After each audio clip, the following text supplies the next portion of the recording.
আমার রেসপন্সিবিলিটি কি? আমার রেসপন্সিবিলিটি হচ্ছে আপনাকে পথ দেখানো, যেই পথে আপনি চললে আল্লাহকে পাবেন, আল্লাহর সন্তুষ্টি অর্জন করতে পারবেন, রাসূলের সন্তুষ্টি অর্জন করতে পারবেন। এইটা হচ্ছে আমার রেসপন্সিবিলিটি, আপনাকে রাস্তা দেখানো। আর একজন আশিকে রাসূল হিসেবে আপনার রেসপন্সিবিলিটি হচ্ছে, আপনার দায়িত্ব হচ্ছে সেই রাস্তায় চলা।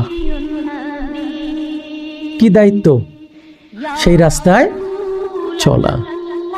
আপনি যদি না চলেন আর আমি যদি পথ দেখাই, তাহলে আপনি আল্লাহকে পাবেন না। আপনি যদি সেই পথে না হাঁটেন আর আমি যদি ডাইরেকশনও দেই, আপনি যদি ঘরে বসে থাকেন, আপনি গন্তব্যে পৌঁছতে পারবেন না। যেই কারণে একজন আশিকে রাসূলের শুধু মুরিদ হওয়া জরুরি না, শুধু মুরিদ হওয়া জরুরি না। সবক নিলাম, এসে একদিন কালবে আল্লাহর জিকির জারি করলাম এবং আমি ভাবলাম যে আমি তো মুরিদ হয়ে গেছি। মুরিদ হলেই আল্লাহকে পাবেন না।